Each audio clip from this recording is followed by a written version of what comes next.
Oh, and there. There we go. All right, back to business here. Okay, so we have a number of wonderful activities going on from MICA, from MOT, and from other entities. And these stretch back quite a ways. So some of the earliest ones we heard about were in 2013, where there was already a proposal out for ecotourism development in the park. And then we have some national tourism strategies being developed that will go far into the future.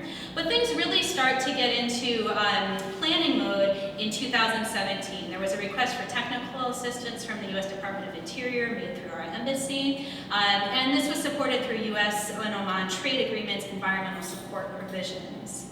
So MICA staff really helped develop this proposal for the park to be included as a TANFI project around that time as well.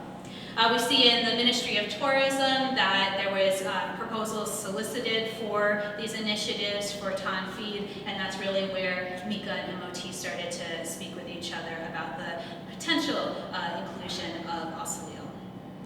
Later that year, we have Park Service and Fish and Wildlife Service through a retirees program that they have.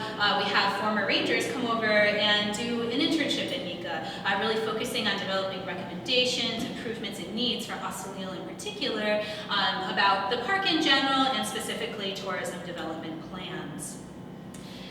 Later on, we have Magid al-Kambashi appointed the director for the park, and in MICA there aren't very many parks that have directors. Sultanate and Al-Quram do, and this is really a new idea to have that site-level director for a park, and so we're excited that this happened in Sultanate because it focused his attention there. We also have the park developing a draft tourism plan, in part from this relationship with the U.S. work, and then from having the director in the park to really be able to have that site-level focus. It was at the same time selected for a TANFI project. We have regional tourism plans also being developed, and Sultanate is being part of that. Then last summer, we started to see real action for that privatization. So for that incorporation of the private sector into ecotourism to really help out accomplish some government objectives and to have culturally sensitive and environmentally sensitive recreation in the area. A tender was drafted from MICA. MOT put the tender forward, and only a single firm responded. So there wasn't competition, so MOT canceled the tender. They later worked with Oman, which is an affiliate of the Ministry of Tourism, who really works specifically on this idea of private contracting in tourism settings, to develop a tender to help manage creation of a tourism development master plan for the park. Last fall, this general management plan was put forward from the park and was circulated for external review to start to get people outside of MICA to understand about the park, to have some input and insight onto the general management plan. And last winter, so not even a year from now, Oman developed the tender for project management to create a tourism development master plan. So we have lots of moving pieces, and I think that the main part of this to really emphasize is that there have been a lot of plans started. We have seen a lot of initial interest and inertia in getting things going for ecotourism in Sultanate, but we haven't really had products yet. So how can we help push that along? For this investigation and for all social science investigations, it's really important to have a conceptual framework, so some type of backing that we're going into for this work. And the one that I'm going to present is about relevance, and that is, how do we make these places strike you? How do we make these places where you're going to have a heartfelt connection, that whether you visit once or daily, it is your place. It is a place that you always remember. And a lot of this is on the management side. Managers have to think about, how can we help audiences have that experience? What plans can we put in place to make that a priority? So, for example, in Nizwa, we have a lot of tourism and a lot of engagement with cultural programs in the area, and that's one place to make it relevant for people. Relevance, though, is a elusive and ideal state, so we never achieve relevance, right? It's something that we're always working towards. It's a process. And the importance is not that we achieve relevance, but that we are always working towards it. But in order to do so, we have to really ask some concrete questions, right? Because this is a very vague concept. So relevance for whom? For what intents? We need audience definition and then goal alignment with that audience.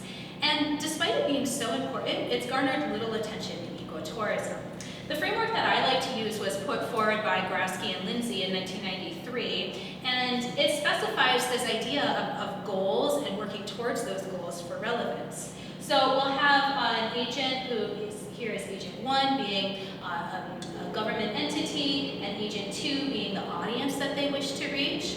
And we recognize that those audiences already have goals in mind.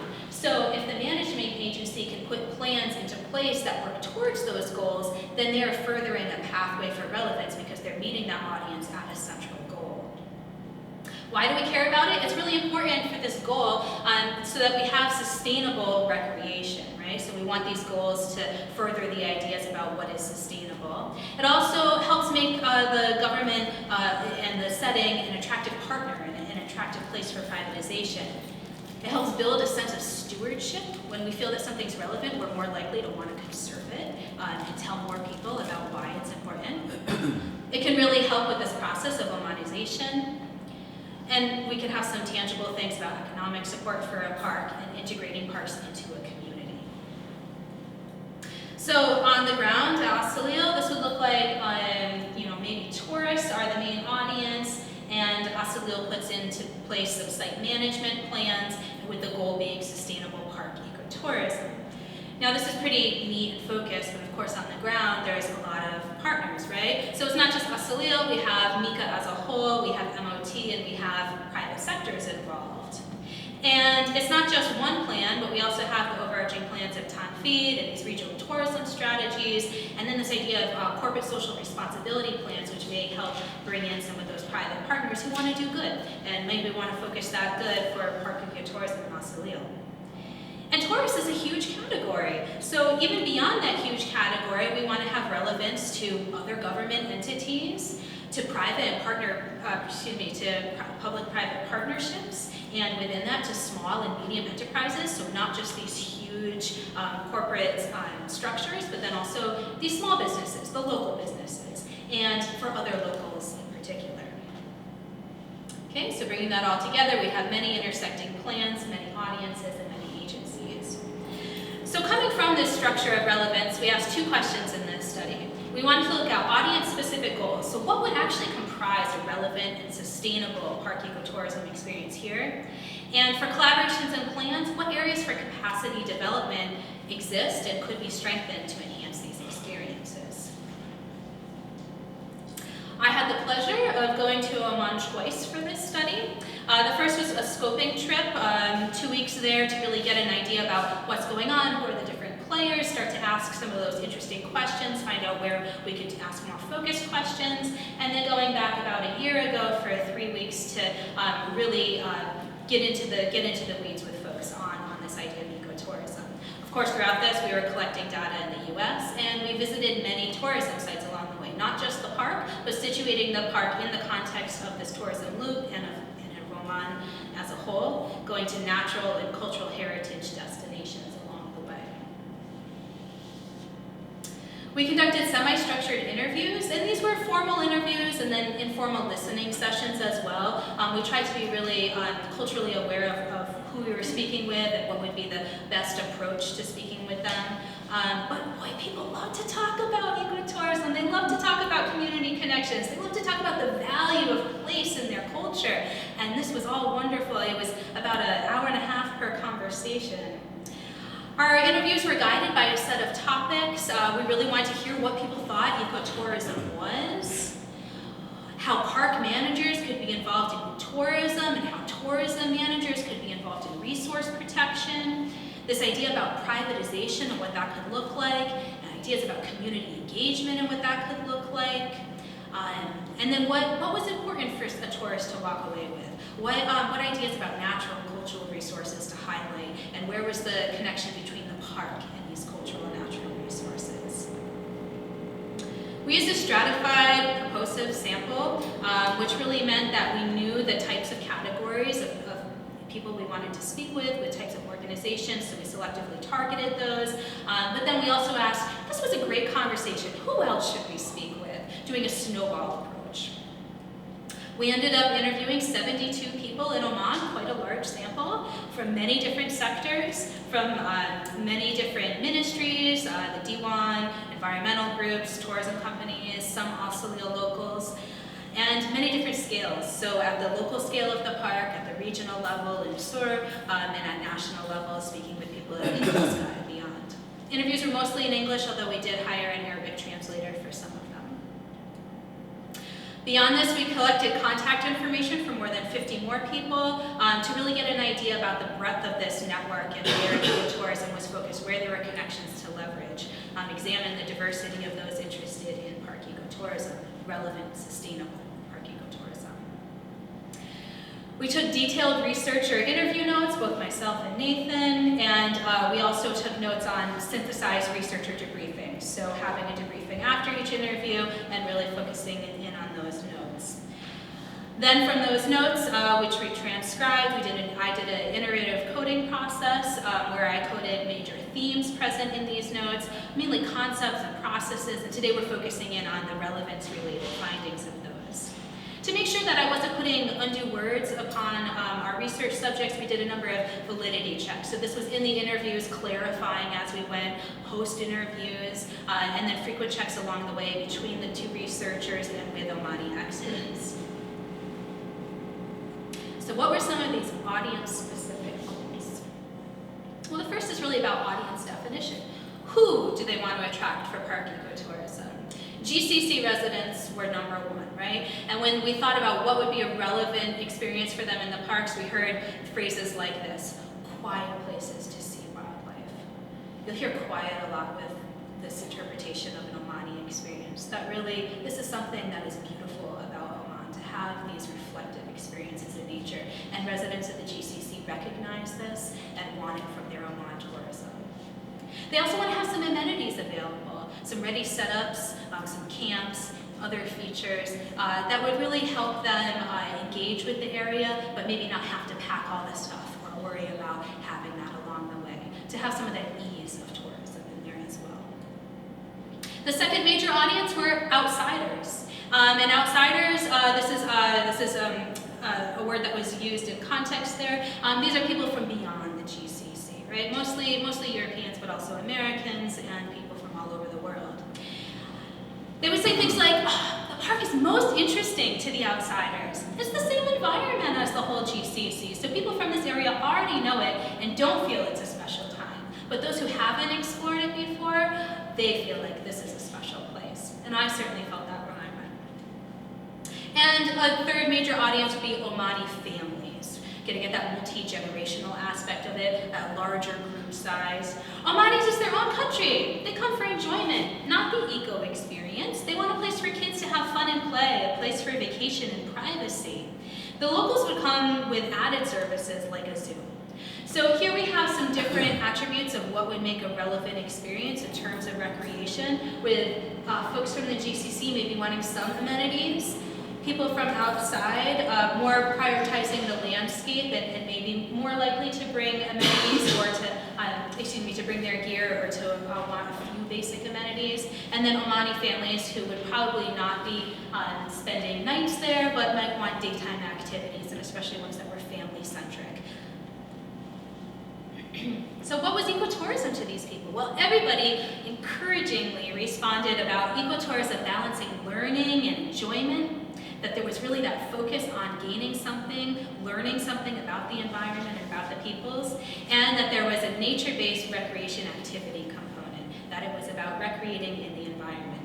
This was juxtaposed with mass tourism. Mass tourism is certainly, there's a capacity for that, such as the cruise ships that dock along the Corniche and Muttersud. Some environments can really handle mass tourism, but maybe not ecotourism.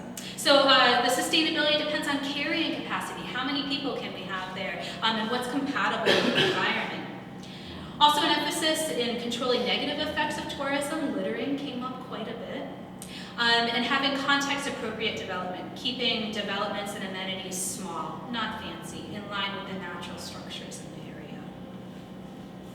Also a huge emphasis, and rightly so, on incorporating local communities. The first goal is to protect the environment, and the second goal is to deal with the people. So still placing environment first, but recognizing that people are right there as well. Ecotourism is different than tourism because it involves the local people and the environment. Again, that emphasis. And they need to build a story in the park. I love this idea, that we need to build a story about the experiences in the park, and we can't do that without the human component. That's so integral when we're thinking about these geographies and these cultures, to marry them together in a story about the park. And that story is what sticks with us, is what makes parks relevant. So in Ocelil in particular, controlling the negative effects of tourism, the soundscape, a relatively new concept in the US, was already at the forefront of the ideas of people's minds for tourism in Ocelil, to keep it quiet, to have a space for quiet and human life. To have context-appropriate developments, camps rather than hotels. Camps are better than hotels because they better fit with the natural area. Not every place is good for a hotel. To have these recreation activities that are nature-based. We don't care about only spending reals, but also the happiness of the quiet, of the night skies, of the simple living without electricity. And incorporating local communities. That successfully managed ecotourism has interpretation, has facilities, sometimes accommodations, but there needs to be an engagement with the locals as well. It's not just the locals contributing to the parks, it's also the parks contributing to the locals, to have that learning and awareness goals for locals and with locals. Privatization was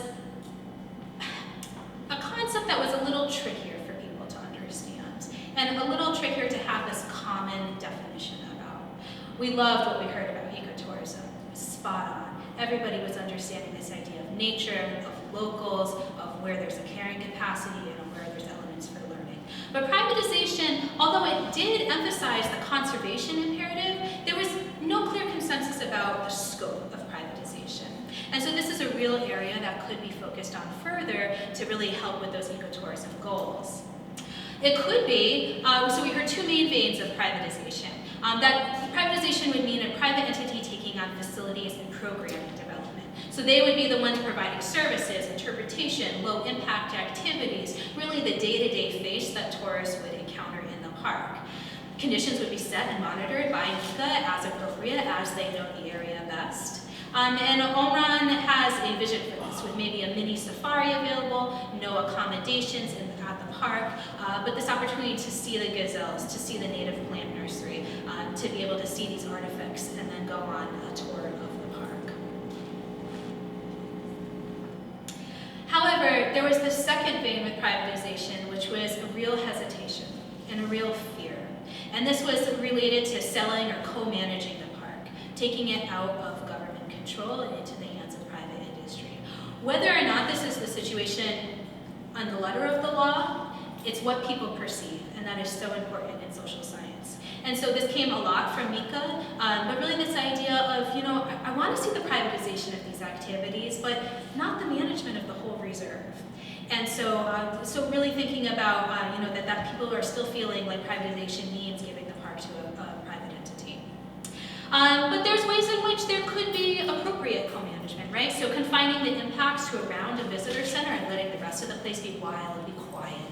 And that maybe private entities, it's not so bad with management because they could take on some of these park surveying duties for visitor impacts, for some of the ecological studies. And this would help release MICA budgets and staffing for other priorities. Of course, financial stability comes into this. They need funds from entrance and activity fees. Maybe this could feed into ministry revenue. But it's risky for private companies to come in without use data on it. One of the ways in which they proposed was maybe having a regional portfolio approach. So taking on some of the heritage and tourism sites in the area, with Ocelil being one of them. And so that would help mitigate any uncertainties and losses. Real hesitation though. If the question is, if a park doesn't have significant features, how can it can't attract tourists there, so how can it keep sustainable? So how to highlight those relevant features, those significant features. But also concessions from the private sector as well, that they're going to need to look beyond economics, which we do, which we have to do in ecotourism. Economics will always be first, but there need to be other aspects. No one wants to pay for community involvement, and that attitude needs to change. Local communities, of course, centered forefront on jobs, that this would be a desirable part-time work shared with the family, and work with small private companies and contracts for jobs that suited a variety of people, doing food, doing handicrafts, doing safari drives. I'd like to share the traditional experiences, the equipment that we use in this area, medicinal plants, and camel racing and beauty, all ideas for ways in which locals can be involved. And cultural sharing within the communities and beyond, so passing on those skills, knowing that they're valued economically and socially. But seeing communities as real partners. There was a disagreement among the government folks we spoke with about when to include them. After they had their interministry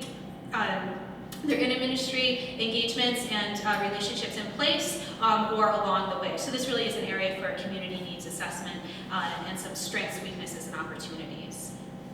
Now onto the process part of this.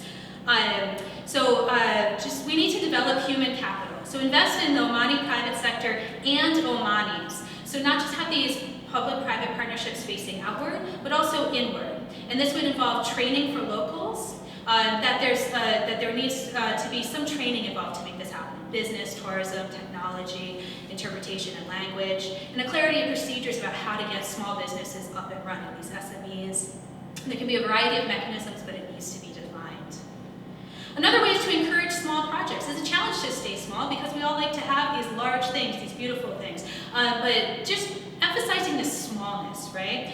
So to have those simple accommodations, those 3- and 4-star hotels, normal campsites, and they said normal in terms of these undeveloped structures. And Oman has stated this as a preference. Also to keep the development sparse, simple connections, wild areas remaining free. And maybe this smaller scale will have greater acceptance with the local community because it won't be the large hotels with the drinking establishments and the kind of this fancy features, but something that might be more in line with cultural connections. And to emphasize tourists as visitors to these areas. Bridging the nature and cultural divide, so to emphasize not just the nature of the area, but the cultural elements. How when there's rains in the area and these have plants, the local people have camel exclusions, and this helps with the ecology. To have inter-ministry collaborations that bridge this divide between MICA, MOT, and the Ministry of Heritage and Culture. To highlight and preserve the local identity, which MOT is wonderful at doing. To exemplify the biodiversity, a MICA strength, and conserve and interpret all the resources, which could be an opportunity with heritage and culture. And to integrate stories, so to identify and link elements, such as that there are more than 70 species of flowers in the area, that these all produce honey, and that local people know the timing of them to have honey production throughout the year. And maybe to have sites where people could visit where this honey is made, and to ride some traditional transit, horses or camels, to get to those sites from the park. To allow conceptual space for the other. Now this is a really big finding, that MICA is focused on the environment, tourism on tourism, and that these missions are somewhat exclusionary. So how can we work to have some of each into the other? We believe that this would help with some of these capacity privatizations and relationship issues, to be able to build this capacity by expanding missions of it, and by focusing on the site's features in terms of social, managerial, and resource conditions. Nature reserves are quite an inflexible category, but an upcoming national spatial strategy is an opportunity to make more different parks that have tourism involved right from the beginning, and to emphasize this appeal of tourism of the landscape level of conservation and heritage framing. So in summary, we looked at multifaceted relevance, collaborations and plans, audience-specific goals, that we had definition of these audiences and coordination among the agencies, the ministries, that there was a real integration of concepts for park ecotourism that really value locals and value all of the resources in the area, and multiple strategies in which to do it. This is the how. This is how we think that plans can progress from the planning stage into the action stage for Asalil, developing the human capital, encouraging small projects, and bridging this natural to cultural divide for relevance. And an interesting academic contribution of this is that the integration component is often only in the planning stage or in the planning part of relevance, but in Oman, we see it throughout with different types of audiences and resources, and that will be a huge contribution worldwide for relevancy theory. So in summary, we looked at relevant, sustainable park ecotourism. We think it's important that ministries self-reflect on ways that they can have more opportunities to organize inside of their agencies with small and deliberate boundary crossing behind the scene. And there's great potential for multifaceted relevance. So I will leave you with beautiful Asalil, which I hope you have the opportunity to visit, and say thank you to the Sultan Qaboos Cultural Center in particular for funding this work, and to our connections at MICA and MOT for our wonderful interviews and stays there, and entertain any questions you have.